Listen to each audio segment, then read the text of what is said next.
Once upon a time, in a lush forest, lived a bear family: Papa Bear, Mama Bear, and Baby Bear. They had a cozy cottage filled with handmade furniture and a kitchen that smelled of honey and berries. One morning, Mama Bear made porridge, but it was too hot. The bears decided to take a walk while it cooled. Meanwhile, a curious girl named Goldilocks wandered into the forest. Goldilocks, with her golden hair, stumbled upon the bear's cottage. Seeing the door ajar, she entered, drawn by the smell of porridge. She tasted each bowl, finding Baby Bear's just right. After eating the porridge, Goldilocks explored the living room. She tried each chair, breaking Baby Bear's chair, and then went upstairs to the bedroom. In the bedroom, Goldilocks tried each bed, finding Baby Bear's bed just right. She fell asleep. Meanwhile, the bear family returned home from their walk. Papa Bear noticed someone had eaten his porridge. Mama Bear and Baby Bear found their porridge disturbed too. They moved to the living room, discovering the broken chair. The bears went upstairs and found Goldilocks asleep in Baby Bear's bed. She woke up, saw the bears, and screamed, running out of the house into the forest. The bears watched her leave. Mama Bear suggested locking the door next time. Baby Bear hoped she wouldn't return. Goldilocks learned to be more careful, and the bears lived happily ever after. After Goldilocks darted out of the bear's home, her heart was pounding. She ran and ran, deeper into the forest, until she reached a little clearing with a sparkling brook. She sat down to catch her breath, her face red with embarrassment and fear. "Oh dear," she said to herself. "I shouldn't have gone inside their house, but I didn't mean to cause any trouble.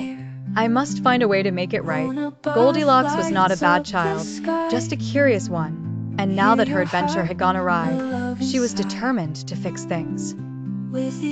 She decided she would return to the cottage and apologize to the bears. But she didn't want to go empty-handed. Perhaps a gift will help, she thought. She looked around the forest for something special.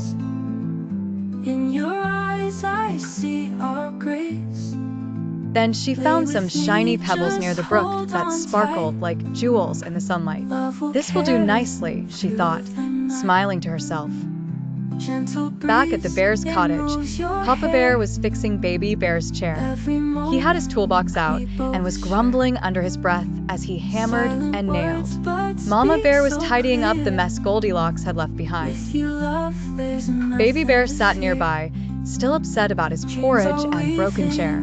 "I hope that girl doesn't come back," Baby Bear said, crossing his arms. Now," said Mama Bear gently. "Everyone makes mistakes. Perhaps she didn't mean to cause trouble." Just then, there was a soft knock at the door. The bears froze. Who could that be? Papa Bear growled, putting down his hammer. Mama Bear opened the door cautiously, and there stood Goldilocks, holding her gifts. Her face was flushed, and she looked nervous. "Hello," she said in a small voice.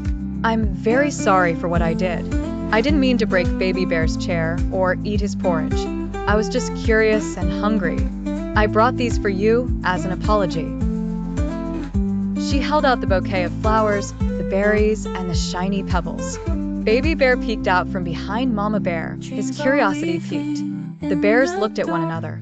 Papa Bear's frown softened, Mama Bear smiled kindly, and Baby Bear stepped forward to inspect the gifts. "These berries look delicious," Baby Bear said, his eyes lighting up.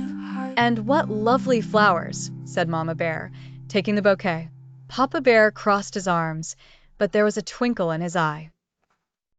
"Well," he said, "what's done is done. Thank you for coming back to apologize. That was very brave of you." Goldilocks beamed. "I'll help fix Baby Bear's chair if you'd like," she offered. "You can help me," said Papa Bear, handing her a small hammer. Goldilocks worked alongside the bears all afternoon. Together, they fixed the chair, cleaned the cottage, and even made a fresh pot of porridge. This time, Goldilocks waited until it cooled before taking a bite, and she giggled when she found Baby Bear's bowl was still just right. By the end of the day, Goldilocks and the bears had become friends. They laughed and shared stories, and Goldilocks promised to always knock before entering anyone's home again. From that day on, Goldilocks often visited the bears, bringing treats and helping Mama Bear with her garden. Baby Bear showed her how to climb trees and find the best honeycombs, and Papa Bear taught her how to build things with wood. The little cottage in the woods became a place of laughter, friendship, and second chances. And they all lived happily ever after. The end. As the months passed, Goldilocks and the bears became closer friends. She often visited their cottage, always knocking on the door before entering. Each visit was filled with new adventures. Goldilocks taught Baby Bear how to braid flower crowns, and Baby Bear showed her how to swing from the sturdy branches of the tallest trees in the forest. One crisp autumn morning, the bears decided to invite Goldilocks to a grand feast they were planning for the forest creatures. Every year, they hosted this gathering to celebrate the changing seasons and the harvest. "Goldilocks," said Mama Bear, "why don't you help us prepare for the feast? It would mean so much to us." Goldilocks was thrilled. "I'd love to help," she said. The preparations began in earnest. Papa Bear gathered firewood for the large bonfire they would light at sunset. His strong paws made quick work of chopping logs, and Goldilocks tried to help, though she was far less skilled. Papa Bear chuckled as she struggled with the axe. "Stick to gathering kindling," he said kindly, handing her a small basket. Meanwhile, Mama Bear and Goldilocks set out to gather ingredients for the feast. They picked apples, blackberries, and wild mushrooms.